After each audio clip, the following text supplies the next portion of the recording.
Hello friends, Bollywood superfast express channel पर आपका स्वागत है। जैसा कि पूरे हिंदुस्तान में स्पोर्ट्स को काफी ज्यादा पसंद किया जाता है। यहाँ हॉकी, फुटबॉल, रेसलिंग, बॉक्सिंग और एथलेटिक्स के बीच क्रिकेट काफी ज्यादा लोकप्रिय है और इसके प्रति लोगों की दीवानगी का आलम यह है कि यहाँ क्रिकेट को खेल की तरह नहीं बल्कि धर्म की तरह माना जाता है। और भारत में जिस तरह से क्रिकेट के प्रति लोगों का जुनून देखने को मिलता है, ठीक उसी तरह दुनिया के अधिकांश देशों में फुटबॉल के प्रति भी दीवानगी देखने को मिलती है। और दुनिया भर में अनेकों फुटबॉल टूर्नामेंट आयोजित किए जाते हैं, जिनमें फीफा से लेकर ओलंपिक तक मशहूर है।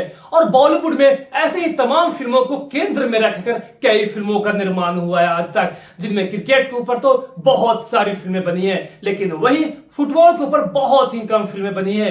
और आज मैं ऐसे ही फुटबॉल के एक कोच की जिंदगी पर आधारित फिल्म मैदान, जो 10 अप्रैल ईद पर आ रही है। तो फ्रेंड्स, आगे की पूरी जानकारी जानने के लिए बने रहिए इस चैनल पर और जल्द से जल्द इस चैनल को लाइक, सब्सक्राइब और शेयर करें।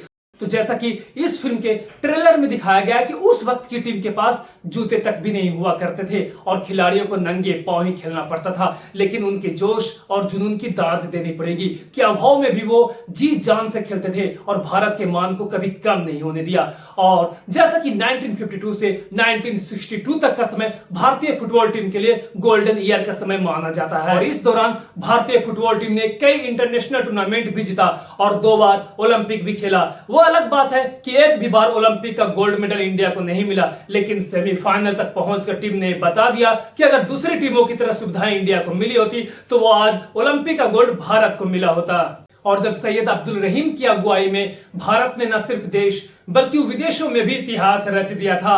और इस पूरी फिल्म की कहानी 50 और 60 के दशक के इर्द गिर्द घूमती हुई नजर आएगी, जब हिंदुस्तान में क्रिकेट से ज्यादा लोकप्रियता फुटबॉल और हॉकी को मिली थी। जिस तरह से मेजर ध्यानचंद को हॉकी का जादूगर माना जाता है, ठीक उसी तरह से फुटबॉल को ऊंचाई पर पहुंचाने का श्रेय सैयद अब्दुल रहीम को दिया जाता है। और जब फुटबॉल को बनाया, इन्होंने अपना कैरियर 17 अगस्त 1909 को हैदराबाद में जन्मे सैयद अब्दुल रहीम को लोग प्यार से रहीम बाबा कहकर पुकारते थे।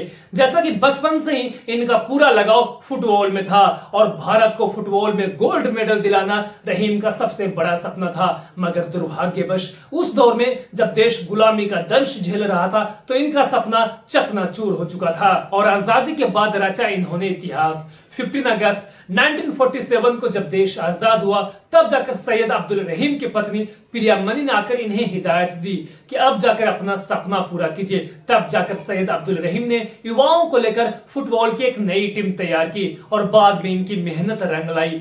और उसके बाद 1951 में देश की राजधानी दिल्ली में जब एशियन गेम्स का आयोजन हुआ, फिर उसके बाद भारत ने पहली बार गोल्ड मेडल जीतकर इतिहास रच दिया। और जब समर ओलंपिक में पहुंचा भारत, जब 1956 को मेलबर्न में समर ओलंपिक की शुरुआत हुई, तब सैयद अब्दुल रहीम ने विदेशी रणनीति के आधार पर सभी भारतीय खिलाड़ियों को फुटबॉल की ट्रेनिंग दी, जिसका नतीजा यह हुआ कि सभी बड़ी बड़ी टीमों को भारत ने बुरी तरह से हराकर अपनी जगह सेमीफाइनल में पूरी कर ली थी। वो बात अलग है कि इंडियन फुटबॉल टीम ने समर ओलंपिक में जीत हासिल नहीं कर सकी, मगर विदेशी जमीन पर शानदार प्रदर्शन करने के कारण इन्हें एशिया के ब्राजील कहा जाने लगा था और एशियन गेम्स में इंडिया जीता दूसरा गोल्ड।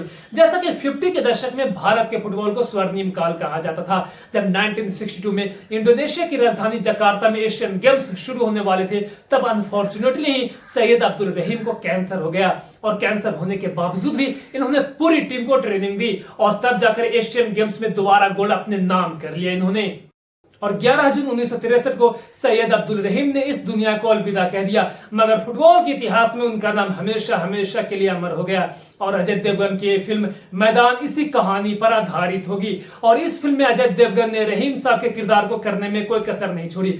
तो फ्रेंड्स, आज के लिए बस इतना ही और अब हम जल्द ही मिलेंगे नेक्स्ट वीडियो में, लेकिन जाने से पहले जल्द से जल्द इस चैनल को लाइक, सब्सक्राइब और शेयर करें। जय हिंद।